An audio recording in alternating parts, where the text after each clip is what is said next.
Good morning guys, myself Sandeep Kumar Reddy from engineers competitive training academy. ఈరోజు నేను మీకు Indian army examination technical paper 10 అనేది చెప్పబోతున్నాను. Please go through whatever has been given. ఈ examination paper 10 already నేను up to 9 వరకు చెప్పాను. Please go through my playlist, you will find maximum benefit of it. So let us see without wasting time what exactly the questions have been given. Akbar built Ibadat Khana at Fatehpur Sikri to.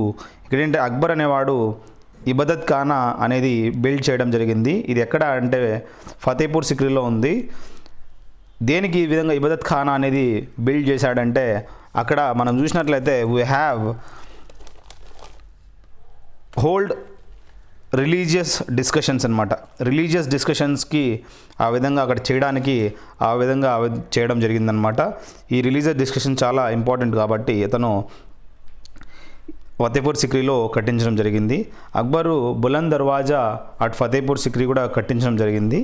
So next ఏంటంటే, ఈ బులంద్ దర్వాజా అనేది ఈ religious discussions కాదు, మామూలుగా అక్కడ ఒక meetings అందరూ గ్యాదరింగ్కి ఆ విధంగా బిల్డ్ చేయడం జరిగింది. ఈ విధంగా అక్బరు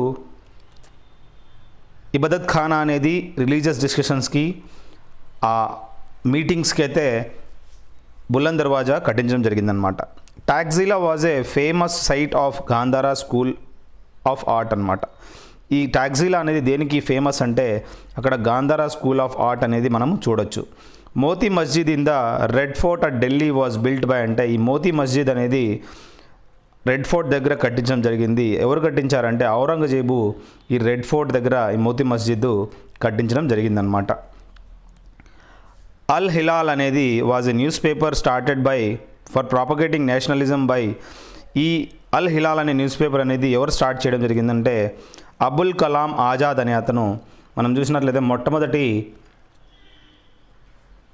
ఎడ్యుకేషన్ మినిస్టర్ అని చెప్పుకోవచ్చు. He had started the newspaper Al Hilal అని చెప్పి తెలుసుకోవాలి. ద ట్యాక్స్ ఆఫ్ చౌత్ అనేది, చౌత్ అనే ట్యాక్స్ ఎవరు ఈ విధంగా క్యాన్సిల్ చేయడం జరిగింది అంటే, లివాయిడ్ అంటే క్యాన్సిల్ చేయడం జరిగిందంటే మరాఠాస్. ఈ మరాఠా సామ్రాజ్యంలో చూసినట్లయితే మరాఠులు ఈ విధంగా ట్యాక్స్ ఆఫ్ చౌత్ అనేది క్యాన్సిల్ చేయడం జరిగిందనమాట. The site of Amritsar was bestowed by Mughal emperor Akbar upon. ఇక్కడ ఈ సైట్ ఆఫ్ అమృత్సర్ అనేది చూసినట్లయితే ఎవరు ఈ మొఘల్ ఎంపరర్ అక్బర్ అపాన్ గురు రామ్దాస్ అనమాట. సో ఈ విధంగా మొఘల్ ఎంపరరు అక్బరు ఈ విధంగా గురు రామ్దాస్కి ఈ విధంగా ఇవ్వడం జరిగింది. The prominent leader of Ghadar party అంటే, గదర్ పార్టీ అంటే దాంట్లో మనకి ఎవరు గుర్తు రావాలా, ఇంపార్టెంట్ లీడర్ అంటే హర్ దయాల్ అనే లీడర్ మనకి గుర్తుకు రావాల్సి ఉంది. నెక్స్ట్ ఏంటంటే, ట్రిక్స్ అనే వర్డ్ దేనికి సంబంధించింది గేమ్ అంటే బ్రిడ్జ్ గేమ్ అని తెలుసుకోవచ్చు. ఈ ట్రిక్స్ అనేది బ్రిడ్జ్ గేమ్ సంబంధించి అని గుర్తుంచుకోండి. హాల్ ఆఫ్ ఫేమ్ అనేది టోర్నమెంట్ దేనికి సంబంధించింది అంటే టెన్నిస్ టోర్నమెంట్ అనమాట. హాల్ ఆఫ్ ఫేమ్ అనేది టెన్నిస్ టోర్నమెంట్గా గుర్తుంచుకోండి. శక్తిస్థల్ అనేది ఎక్కడుంది అంటే, శక్తిస్థల్ అనేది ఇదొక సమాధి అనమాట. అది ఎవరి సమాధి ఏంటి అనేది you just go through internet, you will find all the శక్తిస్థలు, రాజ్ఘాటు, ఇవన్నీ ప్రతి ఒక్కరివి ఈ శక్తిస్థలాలు ఇవన్నీ నేను ఒక ప్లేలిస్ట్లో ఇవ్వడం జరిగింది. ఆ ప్లేలిస్ట్లోకి వెళ్తే ఆ పర్సన్స్ అండ్ ప్లేసెస్ అనేది మనకు కనపడుతుంది, తెలుస్తుంది అనమాట. నెక్స్ట్ ఏంటంటే ఫిజిక్స్ అనమాట. ఫిజిక్స్లో చూసినట్లయితే intensity of gravitational field of earth is maximum at. ఈ గ్రావిటేషనల్ ఫీల్డ్ యొక్క ఇంటెన్సిటీ అనేది ఎక్కువగా ఎక్కడ ఉంటుందంటే పోల్స్లో ఉంటుంది.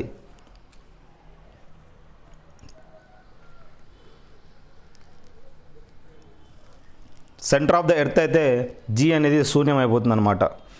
The spokes used in the wheel of a bicycle increase its momentum.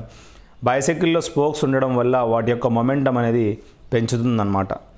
అదేవిధంగా a transformer works on the principle of అంటే, ఈ ట్రాన్స్ఫార్మర్ అనేది వేటి మీద ఆధారపడి పని చేస్తుందంటే మ్యూచువల్ ఇండక్షన్ అని తెలుసుకోవచ్చు. ఈ మ్యూచువల్ ఇండక్షన్ మీద ఆధారపడి ఈ ట్రాన్స్ఫార్మర్ అనేది పని చేస్తుందన్నమాట. The sky appears blue because. ఆకాశం అనేది బ్లూగా ఎందుకు కనపడుతుంది అంటే the atmosphere scatters blue colour more than the others అనమాట. ఈ బ్లూ కలర్ అనేది ఎక్కువగా స్కాటర్ అవుతుంది దాన్ ద అదర్ కలర్స్ అని చెప్పుకోవచ్చు. అందుకోసమే ఇది ఈజీగా మనకు అన్ని వాటర్ కానీ స్కై కానీ బ్లూ కానీ కనపడుతుంది అనమాట. When a ship enters the sea from the river, it rises a little అనమాట. ఎప్పుడైతే మామూలుగా ఫ్రెష్ వాటర్ రివర్ నుంచి మనకి సాల్ట్ రివర్లోకి షిప్ ఎంటర్ అయితే దాని హైట్ అనేది ఆటోమేటిక్గా పెరుగుతుంది అనమాట. సో అంటే అది తేలికైపోతుంది. 2 stones of unequal masses are thrown vertically up with the same velocity, which of the following will happen అంటే ఇది ఒక్కసారిగా 2 వెయిట్ సేమ్ ఉన్నా కూడా ఒక్కసారిగా పైకి వదిలినా కూడా ఒక్కసారిగా కింద వచ్చిన తర్వాత ఏమవుతాయంటే వాటి యొక్క ఫాలింగ్ అనేది ఈక్వల్గానే ఉంటుందన్నమాట. ఎందుకంటే ఈక్వల్ వెలాసిటీతో వదిలారు కాబట్టి అది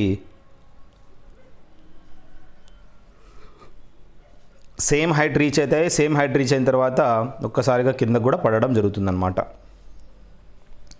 the unit of electric power అన్నాడు. ఎలక్ట్రిక్ పవర్ అనేది మనకు కిలో వాట్ అవర్లో మెజర్ చేస్తారు, లేదంటే వాట్స్లో కూడా మనం చెప్పుకోవచ్చు. సో ఇక్కడ ఏంటంటే కిలో వాట్ అవర్ అనేది actual unit of electric power. ఇండ్లలో మనం వాడేది ఈ విధంగా కిలో వాట్ అవర్లోనే మనం డొమెస్టిక్ ఎలక్ట్రిసిటీ అనేది మెజర్ చేస్తామన్నమాట. The scientist who first sent electromagnetic waves to distant places is అంటే ఈ విధంగా ఎవరు సైంటిస్టు మొట్టమొదట ఎలక్ట్రోమాగ్నెటిక్ వేవ్స్ని డిస్టాన్స్ ప్లేసెస్కి పంపించడం జరిగిందంటే థామస్ అల్వా ఎడిసన్ అనే అతను చూసినట్లయితే ఎలక్ట్రోమాగ్నెటిక్ వేవ్స్ అనేది వేరియస్ ప్లేసెస్కి పంపించడం జరిగిందనమాట. The centre of gravity of a sprinter during the race lies అన్నాడు. ఈ సెంటర్ ఆఫ్ గ్రావిటీ అనేది ఒక స్ప్రింటర్ యొక్క సెంటర్ ఆఫ్ గ్రావిటీ అనేది ఏ విధంగా ఎలా ఉంటుందంటే at the centre of the body అని మనం తెలుసుకోవచ్చు అనమాట. సో అతను ఆ విధంగా పరిగెత్తాల్సి ఉంటుంది. సెంటర్ ఆఫ్ ద బాడీలో ఉంటేనే అతను మ్యాక్సిమం స్పీడ్ అనేది gain చేయగలుగుతాడనమాట.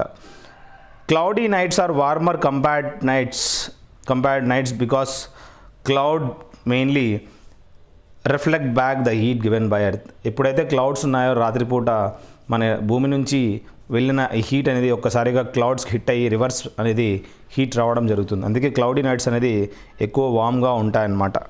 A metal plate with a circular hole at the center is heated. What will happen to the area of the hole అన్నాడు. ఒక మెటల్ ప్లేట్ అనేది ఇక్కడ చూసినట్లయితే with a circular whole at the centre is heated. What will happen to the area of the whole అంటే ఆటోమేటిక్గా metal plate యొక్క ఈ సెంటర్లో ఏమవుతుందంటే ఆటోమేటిక్గా ఏరియా కూడా ఇంక్రీజ్ అవుతుందన్నమాట. The period of revolution of a geostationary satellite is అన్నాడు. జియో స్టేషనరీ శాటిలైట్ యొక్క పీరియడ్ ఆఫ్ రెవల్యూషన్ ఏందిరా అంటే 365 days అనమాట. ఏవైతే జియో స్టేషనరీ శాటిలైట్స్ ఉన్నాయో ఎంతైతే ఎర్త్ మూమెంట్ ఉందో అదేవిధంగా వాటి యొక్క రెవల్యూషన్ కూడా అదేవిధంగా 365 days అని చెప్పుకోవచ్చు. ఏ పీస్ ఆఫ్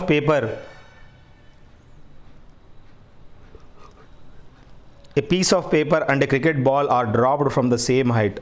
ఎప్పుడైతే ఒక పీస్ ఆఫ్ పేపరు మరియు ఒక క్రికెట్ బాలు ఈ విధంగా ఫ్రమ్ ద సేమ్ హైట్ నుంచి డ్రాప్ చేస్తే under which of the following conditions do both reach the surface simultaneously అన్నాడు.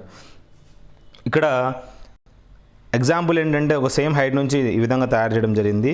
ఇక్కడ ఏంటంటే ఎక్కడ ఈ విధంగా కరెక్ట్గా రెండు ఒక్కసారిగా కింద పడతాయి అంటే that is in the vacuum only.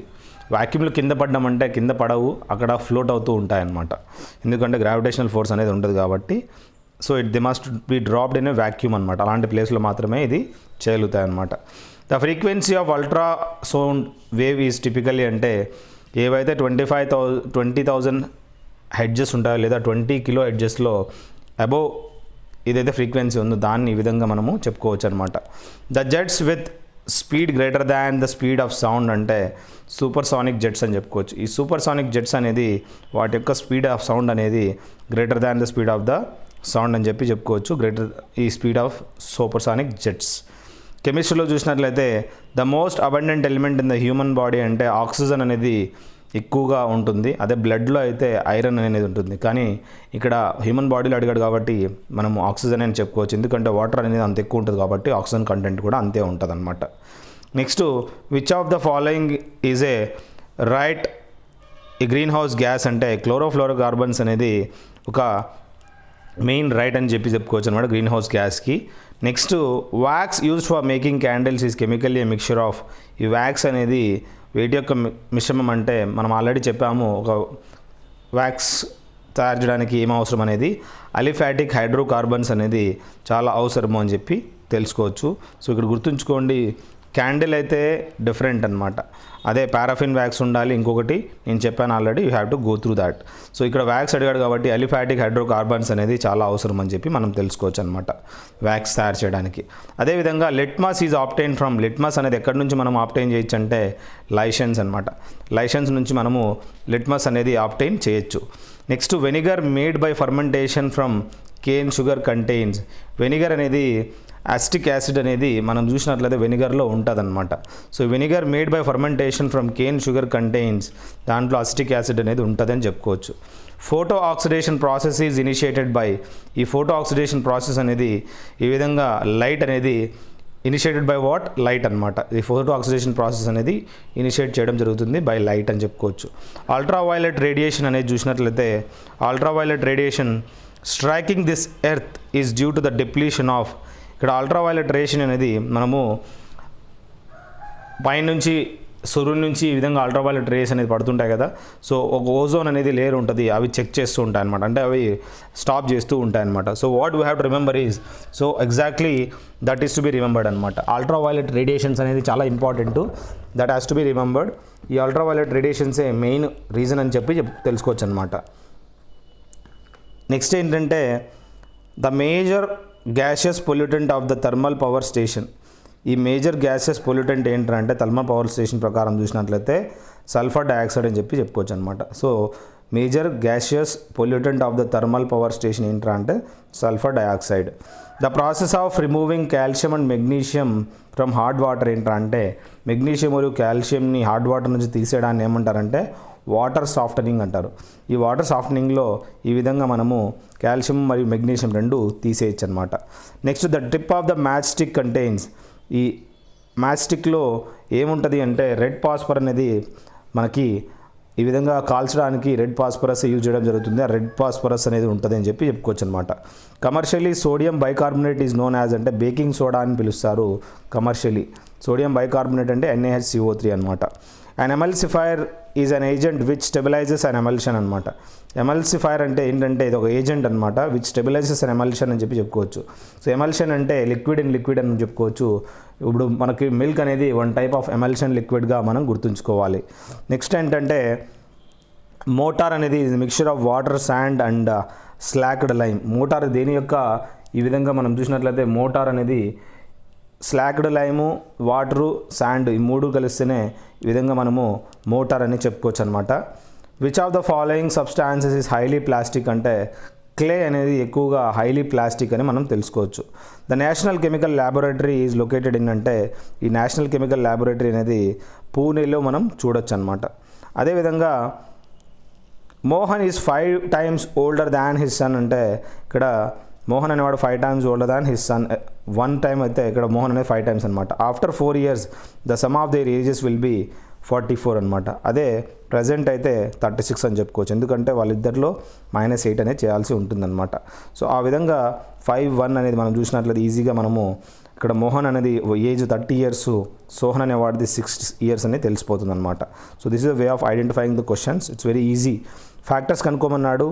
x² + 2x - 8 అంటే 4 2s 8 +4 - 2 అంటే +2 వస్తుంది, కాబట్టి x + 4 x - 2 అనేది సూత్రం అనమాట. దీని ఫ్యాక్టర్స్ అనేది రావడం జరుగుతుంది. దీన్ని ఈజీలీ మనం x = -4 and 2 అనేది we can figure out the answer. The base of a right angle triangle is 8 centimeters and it's hypotenuse is 10 centimeters. So దీని ప్రకారం మనకి బేస్ 8 అయితే హైపోటెన్యూస్ 10 అయినప్పుడు ఏరియా ప్రకారము ½ BH అయితే ఈజీగా మనము కనుక్కోవచ్చు అనమాట ఈజీగా. ఎందుకంటే ఇక్కడ బేస్ ఉంది, హైట్ లేదు. హైట్ కావాలంటే సైడ్ స్క్వేర్ ఈజ్ ఈక్వల్, ఇప్పుడు hypotenuse square is equal to side square plus side square, కాబట్టి ఈజీగా మనకి 6 అనేది రావడం జరుగుతుంది హైట్. సో ½ BH ప్రకారము area of a triangle base into height, base అనేది 8 అయితే హైట్ అనేది 6 అనమాట. సో 24 cm² అనేది రావడం జరుగుతుంది. It's very easy questions. Equilateral triangle of side 12 centimeters, what is the area of a triangle అన్నాడు. ఇక్కడ ఈక్విలేటరల్ ట్రయాంగిల్ అనేది వాటి యొక్క సైడ్ అనేది 12 కాబట్టి ఏరియా ఆఫ్ ఎ ట్రయాంగిల్ అనేది ఈజీగా మనకు √3/4 × a² అంటే we will get the 36√3 is the right answer. Next, the sum of the internal angles of a quadrilateral అడిగాడు. సో quadrilateral ఆల్వేస్ 360 degrees అనేది ఉంటుంది అనమాట. The number of tangents can be drawn from a point outside the circle అంటే ఎన్ని tangents మనం draw చేయొచ్చు అంటే maximum 2 చేయొచ్చు అనమాట outside the circle. Two supplementary angles are in the ratio 3:2. ఈ టూ సప్లిమెంటరీ యాంగిల్స్ అనేది ఎలా ఉన్నాయంటే 3:2 రేషియోలు కాబట్టి మొత్తం 5 అనేది 180కి సమానం కాబట్టి ఇక్కడ 536 ఇంటూ అంటే 180 అవుతుందన్నమాట. అప్పుడు వన్ యాంగిల్ అనేది 108 degrees, ఇంకోటి 72 degrees అనమాట. The ratio of ages of Hima and Rama అని ఇచ్చాడు. ఎంత అంటే 3:5 అనమాట. సమ్ ఆఫ్ ది ఏజెస్ అనేది మనకి 80 ఇవ్వడం జరిగింది. సో దాని ప్రకారం 8 = 80 అయితే సో 8 10s 80 కాబట్టి ఒక్కొక్కటి 10 అనమాట యూనిట్. సో అప్పుడు ఆఫ్టర్ 10 years అంటే 40 and 60 అని వాళ్ళ ఏజ్ అనేది రావడం జరుగుతుంది. This is very easy question. So ఈ విధంగా మనం ప్రతి ఒక్కటి చేయాల్సి ఉంటుంది. సో నెక్స్ట్ మనం చూసినట్లయితే ఫైండ్ ద ఫ్యాక్టర్స్ అంటే ఈ విధంగా మనకు స్ప్లిట్ చేసుకుంటే 6 7s 32, then we can directly go for it. So x-6 and x-7 అనేది ఫ్యాక్టర్స్ రావడం జరుగుతుంది. యాంగిల్ ఆఫ్ ఎలివేషన్ అనేది చూసినట్లయితే ఇక్కడ ఫ్రమ్ ద డిస్టెన్స్ 30 meters, ఆ డిస్టెన్స్ అనేది ఒక టవర్ నుంచి 30 meters ఉంది. యాంగిల్ ఆఫ్ ఎలివేషన్ అనేది 45 ఇచ్చాడు. సో హైట్ కనుక్కోమన్నాడు. సో హైట్ కూడా సేమే ఉంటుంది, ఎందుకంటే ఇక్కడ tan 45 = opposite side by adjacent side అనమాట. Opposite side h divided by 30 అన్నప్పుడు h = కూడా 30 ఉంటుంది. అందుకే ఈ విధంగా మనకి ఈక్వలెంట్ డిస్టెన్స్ అనేది కనపడుతుంది అనమాట. ఐ హోప్ ఈ ఎగ్జామినేషన్ 10 అనేది పేపర్ మీకు యూస్ఫుల్ అనుకుంటా. So please go through what ever the playlist has been given or download it. Whatever you want to do, you do it. If you want to donate, you can donate if you get selected. So thank you very much. Have a good day. Have a great life, guys.